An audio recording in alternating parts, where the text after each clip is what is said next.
Assalamualaikum warahmatullahi taala wabarakatuh. Selamat pagi. Program Bual Bicara Seni Ed Budi pada hari ini akan membincangkan seni teater membentuk akal budi dan nilai-nilai murni dalam masyarakat.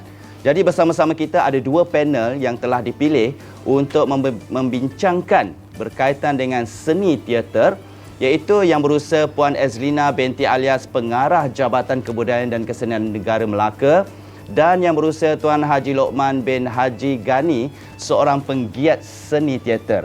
Dan saya sendiri, Encik Zainuddin Abdullah, selaku moderator pada hari ini. Jadi sebelum saya memulakan soalan-soalan yang ingin saya kemukakan kepada panel-panel kita, ingin serba sedikit saya jelaskan berkaitan dengan biodata atau latar belakang siapa Encik Lokman Gani itu sendiri, ya. Jadi Encik Lokman Gani ini kalau dikenali dahulu sebagai artis budaya. Artis budaya. Bukan calang-calang artis budaya, ya, artis budaya. Dan seterusnya beliau diangkat sebagai koreografer di salah sebuah jabatan yang sangat terkenal, iaitu di Istana Budaya. Dan beliau juga merupakan penggiat teater yang telah menghasilkan beberapa karya-karya terkenal dan diangkat, dipentaskan di Istana Budaya itu sendiri. Dan selain daripada itu, kita juga bersama dengan Puan Azlina binti Alias yang merupakan pengarah JKKN Negeri Melaka, yang juga berpengalaman sangat luas berkaitan dengan topik yang akan kita bincangkan ini. Jadi tanpa melengahkan masa, saya terus sahaja kepada soalan saya yang pertama. Bersama dengan Encik Lokman Gani kita. Encik Lokman Gani, anda sudah bersedia untuk soalan-soalan yang akan saya kemukakan? Okey, baiklah. Soalan yang pertama daripada saya, bagaimana bermulanya pelibatan Encik Lokman Gani dalam bidang seni teater sehingga dikenali ramai sebagai seorang pengarah teater? Bismillahirrahmanirrahim. Assalamualaikum warahmatullahi taala wabarakatuh. Kalau saya nak cerita pengalaman ni, saya ingat subuh besok tak habis, ya. Okey, secara ringkasnya, sebenarnya jiwa seni saya memang dah ada daripada keturunan saya sendiri. My father, arwah bapa saya, seorang pelukis. Jadi di peringkat sekolah, saya banyak suka menulis. Saya minat sastra. Jadi bila satu peringkat tu secara tidak langsung saya pun minat. Saya tengok orang menari, saya pun minat. Dan aku kata aku boleh buat tu, lenggok-lenggok tu. Jadi secara terjerebaklah dalam tari. Masa tu satu-satu kumpulan tari yang ada di Melaka, kumpulan saya lah. Masa tu itu di bawah Kementerian Kebudayaan Belia dan Sukan masa tu. Jadi saya rasa benda ni saya kena serius dalam tari. Dan itu saya apply menjadi, dulu jawatan dia bukan artis budaya, jawatan dia memang penari. Saya isi borang pun saya tak malu, saya seronok bila tanya jawatan apa, penari. Besar saya tulis pasal saya rasa bangga dengan kerja yang saya buat masa tu. Tapi bila saya bercampur di peringkat di Kompleks Budaya Negara pada masa tu, saya tengok banyak kenalan-kenalan artis-artis pada masa tu yang memang berpusat di Kompleks Budaya Negara. Diorang mengadakan latihan dengan grup-grup teater seluruh Kuala Lumpur masa tu. Jadi secara tak langsung, after office, saya akan menjengah setiap kumpulan teater yang banyak. Lebih kurang ada 6-7 kumpulan ada dalam kompleks budaya. Itu sebenarnya mempengaruhi saya dengan tidak secara langsung. Jadi bila satu peringkat tu, saya rasa tari dengan teater sebenarnya dia memang bersatu. Dia gerak, dia mesti ada emosi. Itu yang saya kata saya tak sukar. Jadi saya dapat sambung belajar, saya ambil lakon di USN dalam bidang seni kreatif. And then baru balik tu, saya dah tak duduk lagi sebagai koreografer. That time last post saya adalah sebagai koreografer. Jadi sebab tu budak-budak tari tak boleh termerang saya. Memang saya, memang bidang saya. Jadi bila saya balik di KL, balik di kerja balik, so saya terus konsentrate kepada bidang teater. Itu saya ingat pada sekitar tahun 1987. Saya dah tak tahu di belakang lagi dah. Jadi karya saya pertama adalah musikal Tikar Mengkuang. Di mana saya rasa seram sejuk because that yang pertama. Tetapi walaupun yang pertama, saya jemput semua sifu-sifu saya untuk memberi komen. Termasuklah sifu yang ni lah, legend teater ni, termasuklah Datuk Arwah Datuk Syed Alwi, Datuk Rahim Razali, Datuk Nordin Hassan, Arwah Khalid Saleh, dan juga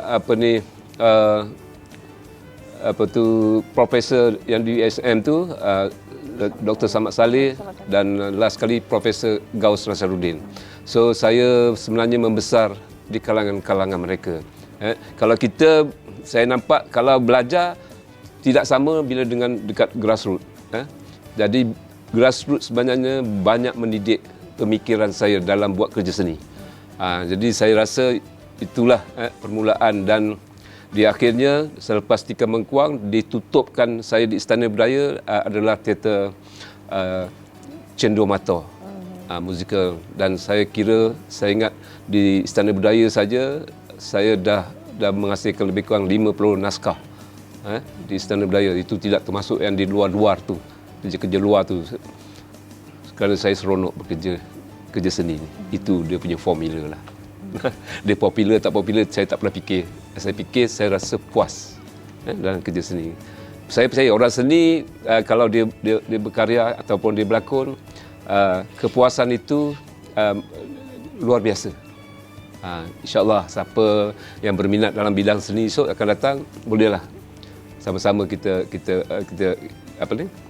menuntutlah ilmu nanti, ya. Okey, kalau tadi kita dah dapat dengar sedikit penjelasan berkaitan dengan seni teater dari sebagai artis budaya bergerak kepada koreografer dan akhirnya sebagai penggiat teater di negeri Melaka ini sendiri, ya. Jadi saya akan bertanya pula kepada yang berusia Puan Azlina Elias selaku pengarah JKKN, dan apakah peranan sebenar JKKN dalam menyokong perkembangan seni teater masa kini, terutamanya selepas era pandemik ni, Puan? Yalah. Terima kasih atas soalan. Sebenarnya selaku pengarah di Jabatan Kebudayaan dan Kesenian Negara Negeri Melaka, ya, kita bertanggungjawab, ya. JKKN ini bertanggungjawab dalam melaksanakan dan menyemarakkan segala bentuk aktiviti budaya dan seni, khususnya di seluruh negara, dan untuk dalam konteks saya ni di Negeri Melaka lah, dari segi pelbagai peringkat usia ataupun umur, ya. Jadi ini adalah sebenarnya selaras dengan hasrat Kementerian Pelancongan Seni dan Budaya Malaysia untuk kita memajukan negara kita sebagai sebuah destinasi pelancongan dan juga kebudayaan yang bertaraf dunia, ya, yang bertaraf antarabangsa, dan secara tak langsung ianya dapat membina jati diri bangsa berteraskan seni budaya dan warisan. Itu adalah peranan JKKN sendiri, iaitu mendidik masyarakat, ya, untuk mencintai ataupun memberi apresiasi yang baik terhadap seni dan budaya. Dan semasa era pandemik, ya, kita pun sama-sama, ya, umum mengetahui bagaimana menularnya wabak COVID. Kita tak sangka kita akan satu masa nanti kita terpaksa duduk di rumah, kita tidak boleh meluaskan aktiviti kita, kita terpaksa menjarakkan fizikal kita. Kita tidak pernah melalui era sebegini. Jadi sudah tentunya di dalam kalangan penggiat seni dan juga dalam kalangan karyawan seni sendiri dan juga orang ramai, kita tak pernah melalui fenomena ataupun tidak pernah melalui peristiwa sebegini, ya. Satu era yang kita rasa membataskan segala-galanya. Jadi sudah tentu itu akan membuatkan motivasi dan juga semangat dalam menghasilkan karya seni agak menurun, ya. Walau bagaimanapun sebagai orang seni yang kreatif, ya, kita tidak boleh menghalang pemikiran kreatif, ya. Bila kita dibatasi oleh sesuatu keadaan, itu akan menjadikan kita lebih kreatif lagi sebenarnya. Itulah orang kreatif, dan peranan JKKN sendiri apabila kita melalui fasa yang getir itu, kita telah turut membantu penggiat industri seni ini dengan menyediakan pelbagai dana ataupun pelbagai insentif, ya. Ini ada dalam kita punya website juga, kita boleh lihat. Kita ada menawarkan insentif seni kewangan dan ruang serta insentif kepakaran. Walaupun pada ketika itu sedang pandemik, ya, tak boleh keluar, kita terpaksa beraktiviti secara dalam talian. Kita pun tak pernah tahu satu masa nanti kita terpaksa membuat teater secara green screen, online, ya. Kita tak pernah melalui peristiwa sebegitu, tetapi sekurang-kurangnya apabila kita dilanda keadaan begitu ataupun situasi yang sedemikian, kita tetap boleh berkarya. Cumanya karya tu terbatas sedikit, tetapi tidak membataskan kita untuk keluar daripada sempadan kreativiti. Jadi pelbagai bentuk seni budaya digital kita perkenalkan pada waktu itu, dan secara tak langsung ada KPI yang tertentu, dan sepanjang musim pandemik kita telah mementaskan beberapa karya yang berbentuk online ya. Itu mungkin percubaan kita ya. Antaranya yang boleh saya sebutkan sini, saya ucapkan terima kasihlah kepada JKKM Ibu Pejabat yang memberikan sedikit dana untuk membantu penggiat seni berkarya untuk teater online kita yang pertama, iaitu Angin Kering ya. Kita mengetahui Angin Kering itu satu teater yang bersifat eksperimental ya. Jadi kita menggunakan green screen ya, dan kita meletakkan beberapa pelakon ya, dan mereka bereksperimentasi menggunakan imajinasi mereka menerusi karya tersebut. Jadi kita dapat juga mementaskan karya walaupun secara dalam talian ya. Selain itu kita ada banyak juga program-program seni budaya yang lain ya, lebih kepada bersifat dokumentasi digital ya, dan juga kita ada membuat siri webinar. Saya kira lebih daripada 10 siri webinar yang telah pihak JKKN Melaka jalankan sebagai salah satu usaha bagi mementaskan ataupun orang kata tidak membataskan aktiviti seni budaya. Di samping itu juga kita ucapkan terima kasih kepada pihak MOTEK ya, kementerian sendiri yang telah memberikan bantuan dana geran sepadan sektor kebudayaan bagi penggiat seni untuk mementaskan karya mereka apabila telah melepasi fasa pandemik ke fasa endemik, di mana kita dah boleh berkarya dan melihat pementasan teater secara fizikal. Tambah-tambah lagi bila kita sekarang ni telah pun berada di dalam fasa endemik, jadi teater dapat ditayangkan secara fizikal pun ya. Benar sekali. Baiklah Encik Lokman, kita beralih pula kepada Encik Lokman. Kalau tadi kita dapat selami kegiatan Encik Lokman daripada peringkat awal sehingga dia berjaya bergelar sebagai penggiat teater, dan kini Encik Lokman merupakan Presiden Persatuan Pertubuhan Teater Melaka ataupun PERTEM. Jadi bolehkah Encik Lokman menerangkan objektif penubuhan PERTEM itu sendiri dan apakah hala tuju persatuan untuk memertabatkan seni teater khasnya negeri Melaka? Sudah tentulah bila saya bila saya orang yang sentiasa bekerja, bila pencen saya tidak menganggap itu sebagai satu kerja yang tamat dalam kerjaya saya lah. Jadi bila saya pulang ke Melaka, apa yang bermain dalam fikiran saya kepada ketika itu memang saya nak rehat. Tetapi saya sedar semasa saya di Istana Budaya, negeri Melaka bukanlah salah satu tempat yang orang aktivis teater Malaysia memperkatakan. That means mungkin ada dalam bentuk yang agak suram lah dia punya kegiatannya.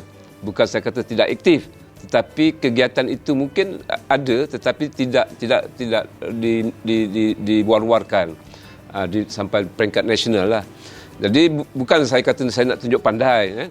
Jadi cuma saya kata budak-budak yang ada bakat, yang berminat, tentunya dia akan mencari sesuatu persatuan atau pertubuhan yang boleh dia bersama.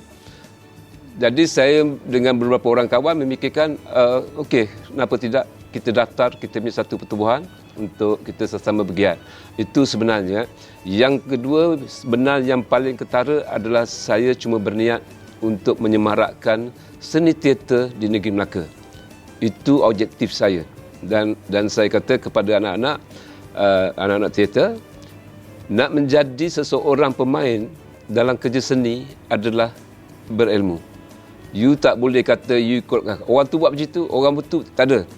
Dalam kerja seni sebenarnya dia ada formula. Tetapi dari formula itu, macam mana you nak menjadikan dia menarik, dia menjadikan dia satu benda yang bagus, mesti ada ilmu. Kan? Ilmu disamakan dengan pengalaman. So dia combine dengan satu, insya-Allah memang dia akan menjadikan sesuatu yang boleh berkesan. Saya percaya kalau sesuatu pertubuhan atau kumpulan ataupun sama-sama kita penggiat teater membuat bersama untuk melahirkan sesuatu produksi, benda ni tidak mustahil boleh dilakukan. Tak adalah, jangan fikir tentang benda-benda lain lah. Saya cuma di Pertem, kalau dari segi pendidikannya, saya more kepada basic dia kenal. Yang paling penting sampai dia mencintai dalam bidang ini. Kerana bila dia mencintai, dia nak tinggal dalam seni pun dia akan rasa berat. Selagi dia ada rasa ini sebagai tempat orang kata membuang masa, kerja seni ini tempat membuang masa, selagi itu dia belum lagi lah boleh dikategorikan sebagai seorang penggiat seni.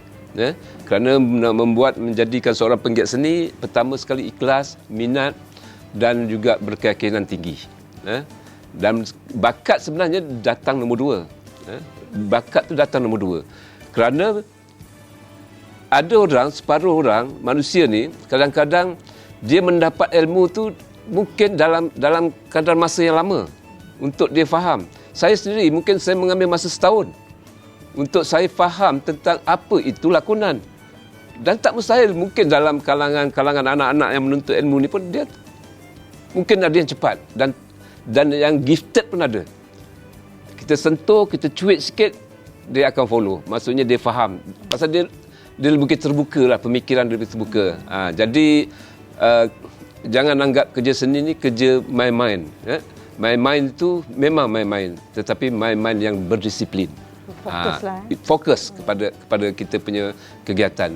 InsyaAllah Pertem mempunyai beberapa perancangan yang agak besar. Saya dah cakap dengan ahli-ahli saya, kalau saya berlari, you all kena naik kapal terbang laju daripada saya yang berlari. Kalau saya berjalan, you all kena berlari lebih daripada saya. Kalau tidak, kalau aku berlari, korang tertinggal nanti. Kan? Tapi saya tak naklah. Saya tahu speed macam mana yang harus saya bersama-sama dengan dia orang. Supaya dapatnya dia, itu bagi saya dah cukup satu kejayaan dalam saya membantu anak-anak yang berminat dalam bidang-bidang ni. Terutama sekali dalam bidang teater. Teater seronok. Kerana seni itu memang seronok. Tetapi berperanan dan cukup besar dalam masyarakat. Itu saja. Jadi begitulah pandangan Encik Lokman Ghani ni yang menyatakan seni itu seronok. Seni teater itu menyeronokkan. Jadi kepada anak-anak muda yang berminat untuk menerus atau memperjuangkan dalam bidang seni teater ni, harus ada ilmu dan sekurang-kurangnya bila guru berlari, anak murid kena lebih laju daripada guru itu sendiri. Itu pandangan daripada Encik Lokman Ghani itu sendiri ya. Jadi Puan, saya berbalik kepada Puan Azlina ya. Bagi menerangkan apakah seni budaya boleh membentuk akal budi dan nilai-nilai murni dalam diri individu, khususnya dalam masyarakat amnya, dan bagaimana seni budaya itu sendiri boleh membentuk akal budi dan nilai-nilai murni. Ya, baik. Apabila kita bercakap tentang akal budi, ya, nilai-nilai murni, kita perlu tahu apakah maksud akal budi itu sendiri, apakah maksud nilai-nilai murni. Sudah tentu ya, nilai-nilai murni ini semua perkara, sifat-sifat yang baik yang ada di dalam diri manusia ya. Dalam pelbagai konteks ya, macam dari segi perlakuan, dari segi percakapan ya, dari segi kita berhubung ya, berkomunikasi dan sebagainya. Jadi apabila kita bercakap tentang apakah seni budaya itu boleh membentuk akal budi dan nilai-nilai murni dalam diri individu, pada saya jawapannya sudah tentu. Kerana seni budaya itu sifatnya halus ya. Seni itu sifatnya halus, sifatnya suci ya. Seni itu sesuatu yang membuat jiwa kita rasa menyusur bagaikan air ataupun bagaikan angin ya, bersama dengan nilai-nilai tersebut. Jadi kalau kita ingin menjadi manusia yang berbudi ya, ataupun menjadi manusia yang berguna ya, yang penuh dengan sifat nilai-nilai murninya, sudah tentu kita harus berasimilasi orang cakap ya, dengan seni budaya itu sendiri. Sebab seni budaya itu mendidik kita memahami akal budi ya, memahami sifat orang lain. Apabila kita nak berkomunikasi misalnya kan, kita harus dengan cara yang lebih beradab. Macam contohlah, paling mudah ya, ini memang ada dalam konteks budaya masyarakat kita ya. Budaya itu memang dah cara hidup kan.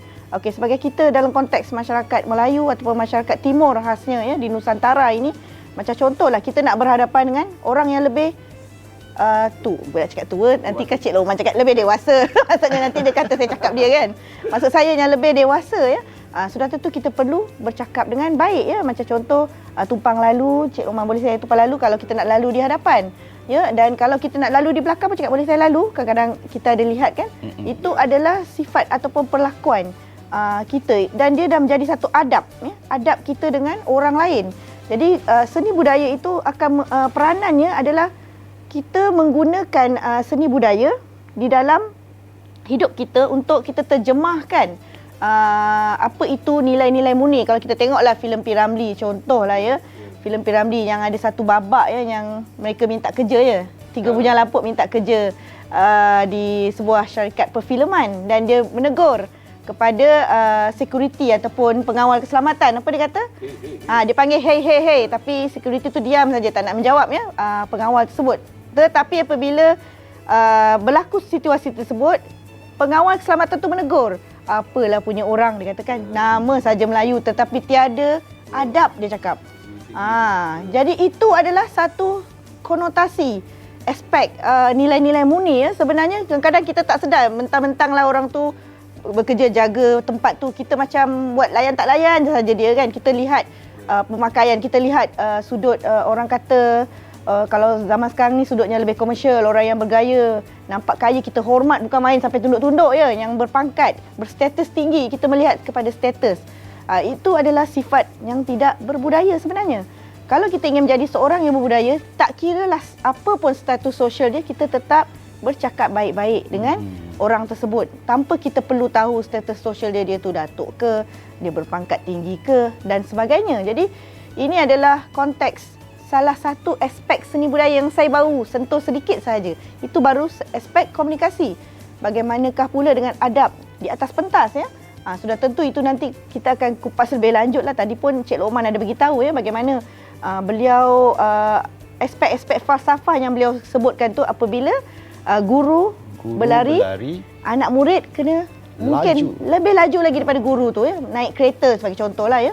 Itu adalah satu falsafah dalam bidang pendidikan. Dia ada unsur didaktik di dalamnya di mana kalau guru kita tahu guru mesti akan lebih daripada anak murid ya sebab dia berpengetahuan. Tapi anak murid pun sebelum masuk ke kelas sebagai contoh perlu membuat orang kata kajian sedikit ya tentang apa yang hendak dipelajari pada hari itu. Jadi itu salah satu falsafah yang saya kira orang lama-lama macam Cik Lokman ni memang akan sebut perkara macam tu ya. Kalau guru nak cakap tu, kita dah tahu apa guru cakap sebab kita dah buat kajian dahulu, tapi kita tidaklah berlawan dengan guru.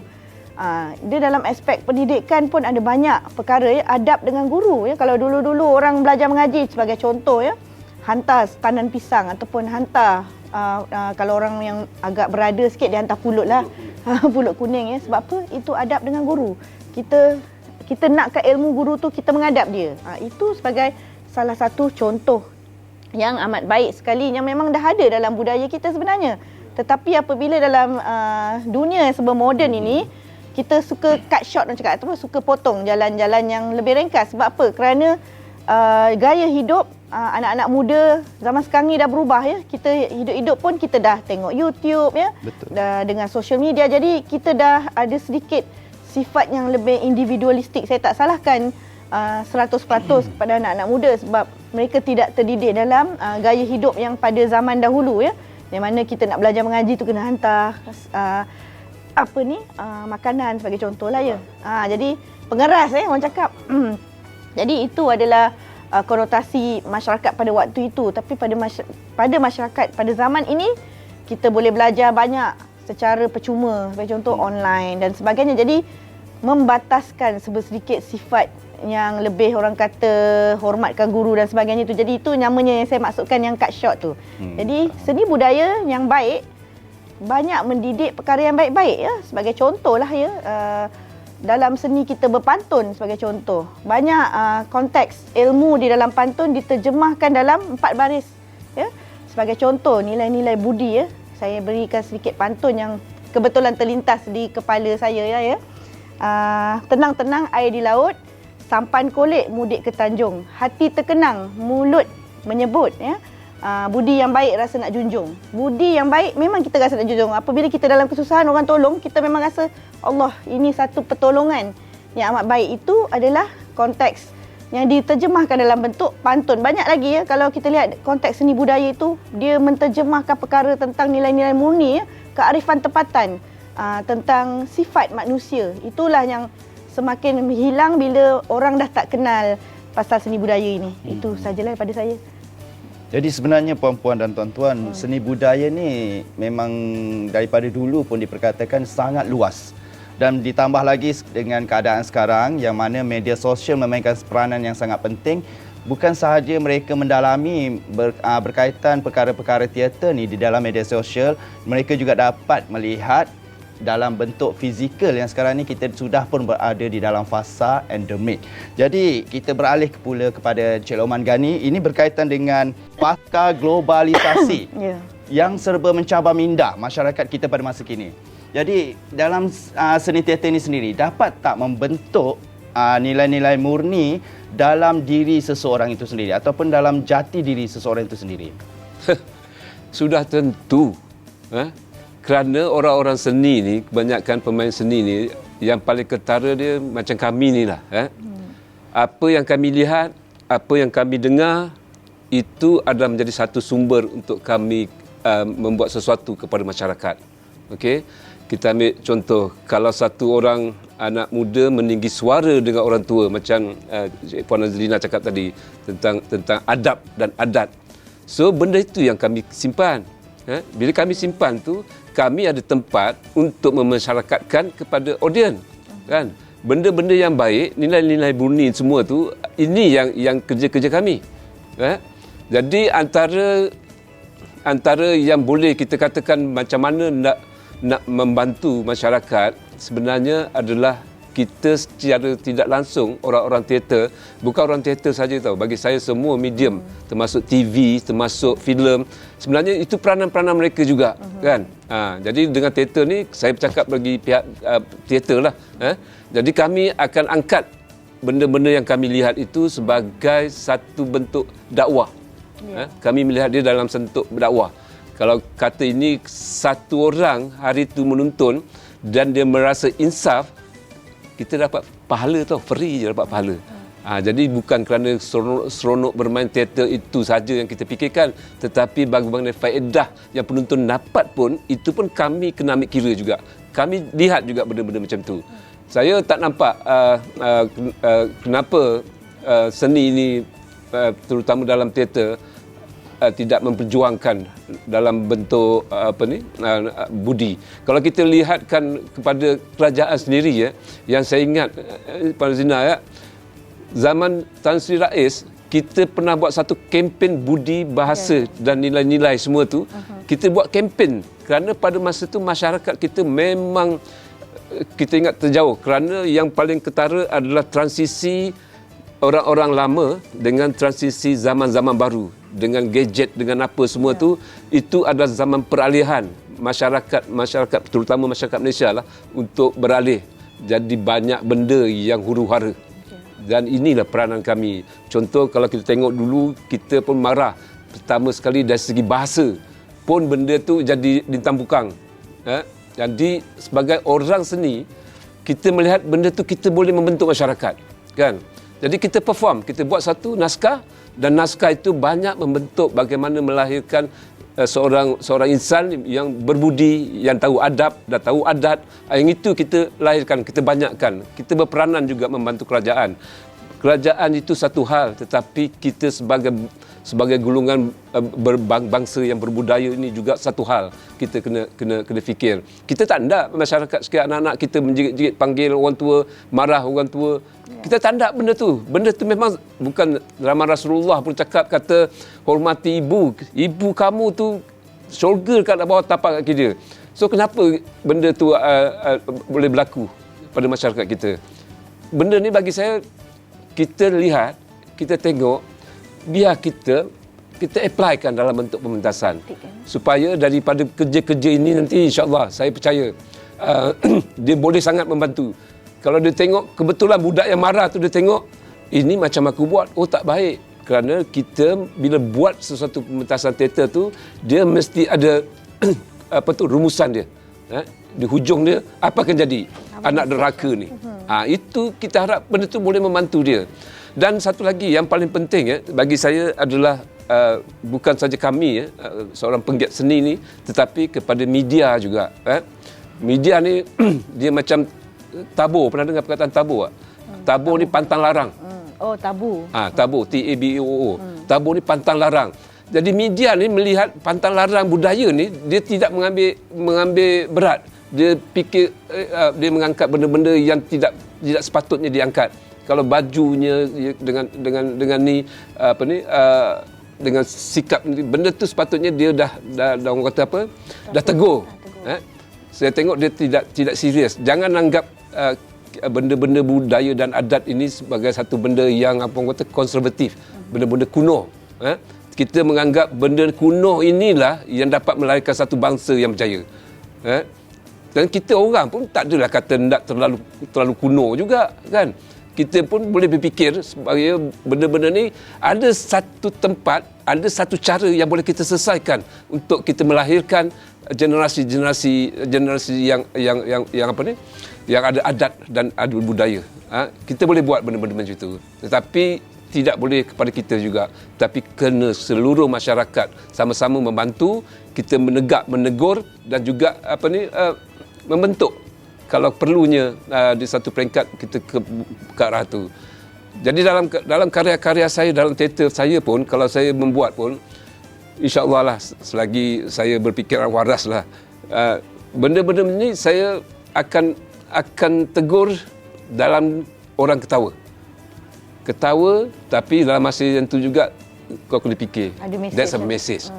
Kalau orang menangis, dah tentu orang akan tahu benda tu, emosi tu boleh bermain dengan simpati, kan. Tapi kalau orang ketawa, orang tak sedar. Tetapi itulah point dia. Kalau tengok dekat Alibaba yang akhirnya saya buat itu hari, kekayaan itu bukan penting. Kekayaan itu bukan menyenangkan, tetapi sederhana itu adalah lebih selesa. Kalau kita beranggapan macam itu. Itu satu benda yang cukup jelas. Karya Tan Sri P. Ramlee. Sebab tu saya seronok pasal mesej dia banyak. Dan benda-benda macam itu sebenarnya orang-orang seni memang berperanan jugalah. Kita melihat kepada apa ni? Macam saya kata di peringkat awal tadi, orang seni dia melihat, dia mendengar, bukan dia buang. Dia simpan. Satu masa nanti ada poin-poin benda ni dia boleh simpan, dia akan boleh keluarkan sebagai contoh-contoh untuk diperbaiki, baik dari sikap, dari sifat ke dari segi apa pun dia boleh kita bentuk. Besar. Kerja orang seni sebenarnya besar dalam masyarakat. Jangan anggap dia sebagai satu hiburan. Hiburan itu adalah satu sampingan saja, tetapi kena tengok apa kontens yang kita buat dalam persembahan itu. Itu jelas. Yalah, kalau masyarakat Malaysia normally kalau ikut pengalaman saya, diorang ni lebih rasa terhibur dengan persembahan-persembahan yang boleh menghiburkan mereka. Saya study itu, terutamanya bagi golongan orang-orang di Kuala Lumpur. Kalau kita study kehidupan dia satu hari itu, saya ingat dia orang banyak stres daripada dia rasa gembira. Bangun pagi, tolak dengan kereta je dah sekat. Sepatut boleh sampai 20 minit, boleh jadi 2 jam. Stres. Jadi dia tak nak tengok cerita-cerita yang stres. Dia nak cerita yang boleh menggembirakan dia. Jadi peranan orang seni, kita taruh mesej tu dalam dia gembira. InsyaAllah, saya ingat petua ni memang saya dah amal lama dah dalam karya-karya saya. InsyaAllah, ya. Okey, saya difahamkan kalau kita dapat lihatlah beberapa teater-teater yang telah pun berlangsung di negeri Melaka ini sendiri. Jadi kita berbalik semula kepada Puan Azlina kita, peranan dan usaha JKKN itu sendiri berkaitan dengan teater yang ditayangkan atau dipentaskan di JKKN yang kekerapannya sekarang ni banyak dan begitu orang kata dapat memertabatkan seni teater itu sendiri. Macam mana dengan Puan Azlina? Ya, kalau kita dapat lihat ya, program-program yang berkaitan tentang seni pementasan teater yang begitu banyak kekerapannya ya, akhir-akhir ini. Sebenarnya bukan di Melaka sahaja. di seluruh Malaysia. Jadi yang ini sebenarnya kami bagi pihak Jabatan Kebudayaan dan Kesenian Negara mengucapkan terima kasih kepada kementerian kami lah ya, iaitu Kementerian Pelancongan Seni dan Budaya, dan juga ada beberapa agensi lagi ya, yang mana telah mengeluarkan, yang ini saya sebut dari segi konteks kementerian kita lah, Kementerian Pelancongan Seni dan Budaya, di mana menerusi geran sepadan yang dikeluarkan oleh pihak kementerian yang membolehkan para penggiat seni memohon geran tersebut, dan secara tak langsung, sebab itu kita lihat sekarang ada banyak aktiviti seni budaya begitu rancak ya, dilaksanakan di pelbagai kompleks JKKN di seluruh negara, bukan sahaja di Melaka ya, di seluruh negara. Jadi peranan sokongan dari segi wang ringgit juga amat penting ya, sebab untuk membuat pementasan sebenarnya boleh juga pementasan tu boleh je dilaksanakan tanpa wang ringgit contohlah ya, tetapi jika ia kita sertakan ataupun disuntik sedikit dengan wang ringgit, orang kata ya, peruntukan yang sedia ada, secara tak langsung dia boleh dipentaskan dengan skala yang lebih besar ya, betul tak Cik Roman kan? Yang lebih besar. Jadi sebab itulah suntikan wang ringgit itu penting, walaupun dia bukanlah segala-galanya, tetapi ia penting sebab bagi membolehkan produksi itu dilaksanakan dengan sempurna dan baiklah. Jadi secara tak langsung itu akan membuatkan kekerapan program seni budaya itu dapat dilaksanakan dengan lebih meluas lagi.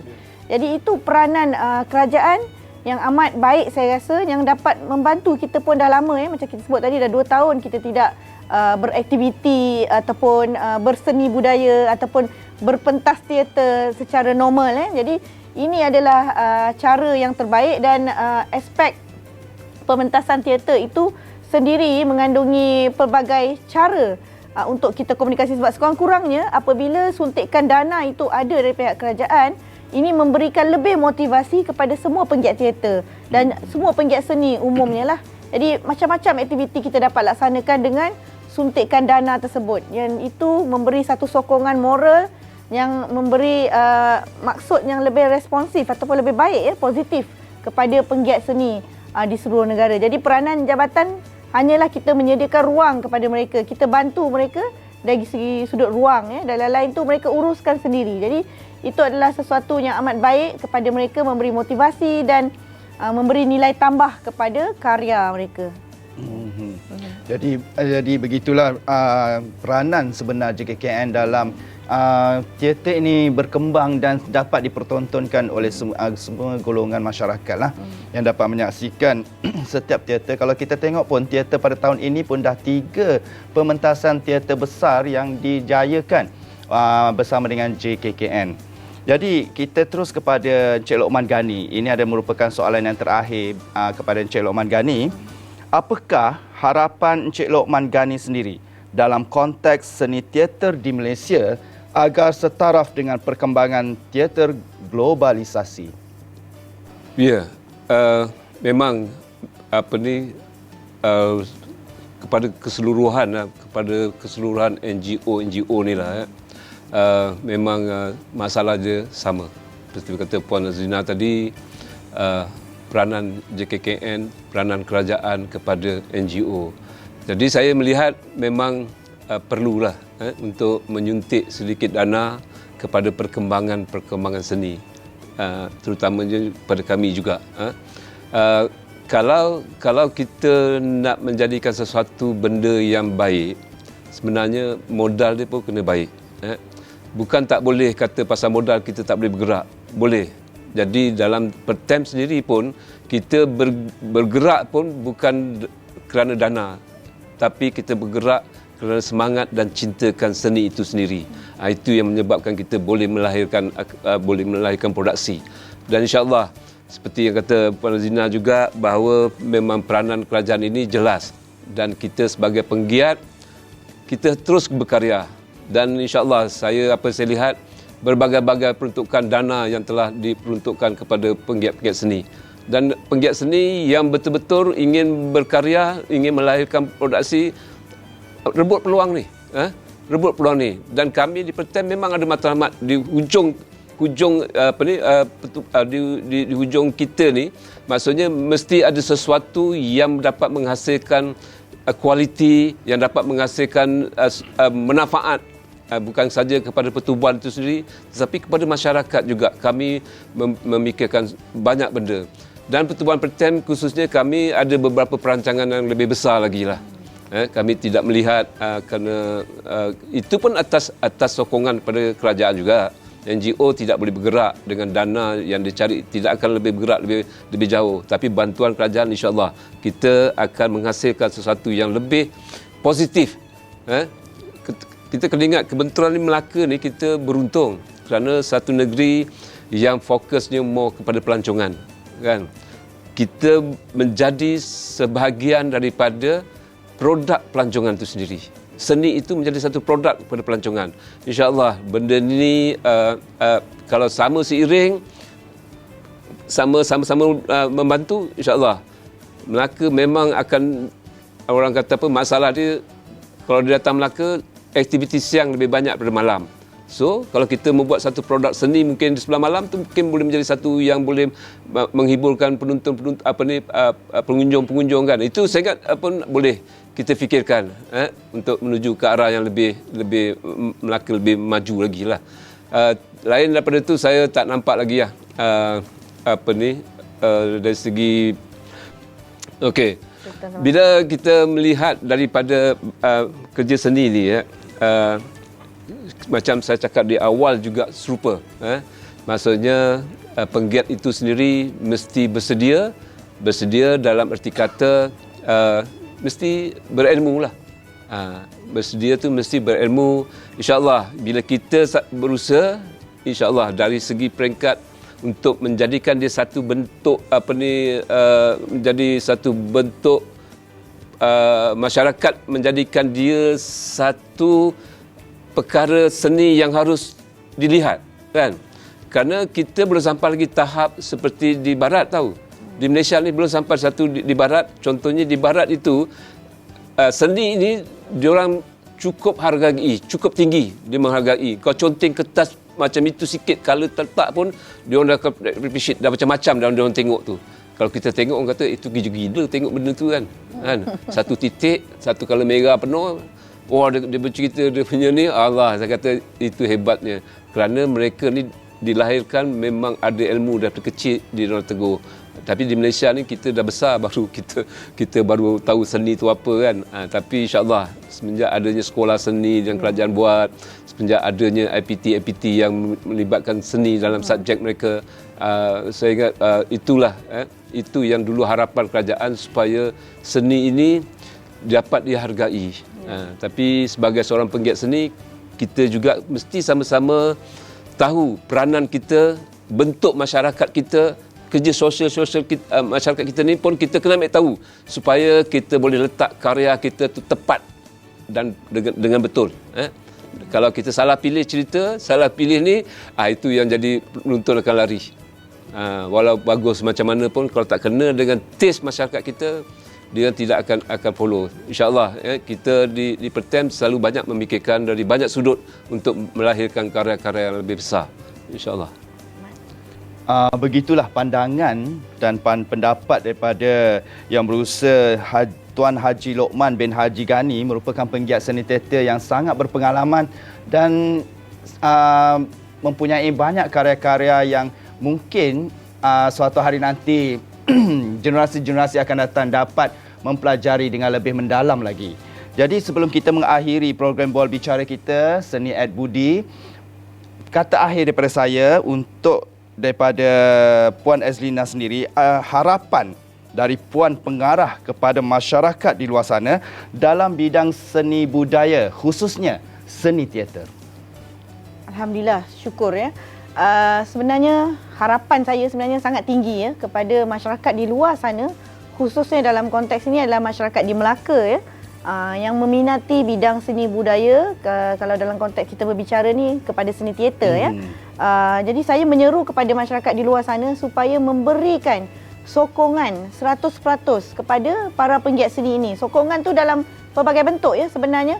Sebab apa? Sebab kita melihat, kalau kita lihat pada waktu sekarang ni, era sekarang ni, dalam bidang perfilman contohnya, masyarakat dah sudah mula memandang karya seni dalam bentuk filem ya, di mana sokongan yang luar biasa terhadap filem Mat Kilau. Itu sebagai contoh ya. Bagaimana aspek seni budaya diterjemahkan dalam filem dan menyuntik satu semangat yang begitu luar biasa yang menyokong kerja seni perfilman. Jadi kalau untuk seni teater, saya juga menyeru kepada masyarakat di luar sana, kalau anda boleh memberikan sokongan 100% kepada filem ya, karya seni yang difilemkan, kenapa tidak menyokong karya seni tempatan khususnya dalam bidang teater.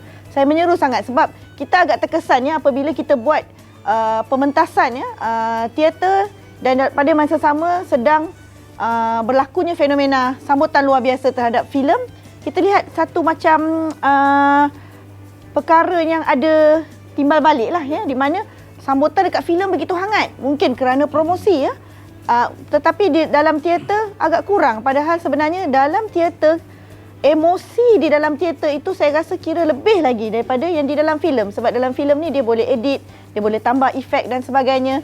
Tetapi kalau dalam teater mereka terpaksa membuatnya ataupun menterjemahkannya secara langsung, di mana pelakon boleh memberi ekspresi ataupun emosi itu lebih luar biasa lagi apabila di atas pentas kita dapat rasa jalinan emosi itu ya, sebab dia buat secara langsung.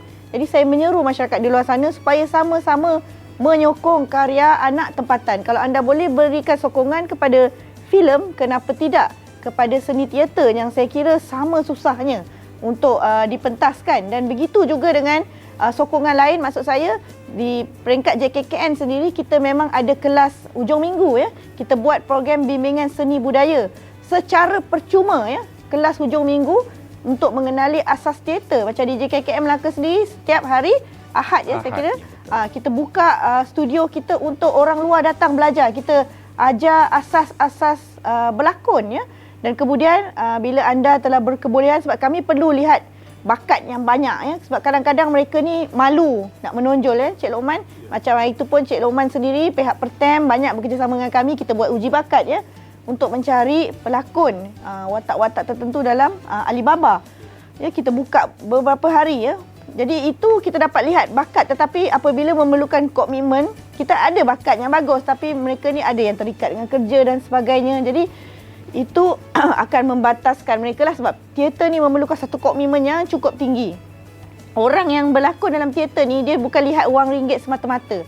Memang saya tengok kebanyakannya memang tak kisah wang ringgit, tetapi mereka hendak berkarya, mereka ingin mengekspresikan emosi mereka di atas pentas. Jadi saya fikir harapan saya kat luar sana, saya minta sokongan daripada orang luar supaya kalau dapat lihat anak tu suka berekspresi ya, hantarlah ke kelas teater. Sekurang-kurangnya kita dapat lihat bakat mereka boleh pergi lebih jauh. Dan kemudian kalau nak pergi lebih jauh, macam di JKK sendiri, kami pun akan minta mereka masuk ke pertubuhan teater yang ada di Melaka ni. Ada beberapa ya.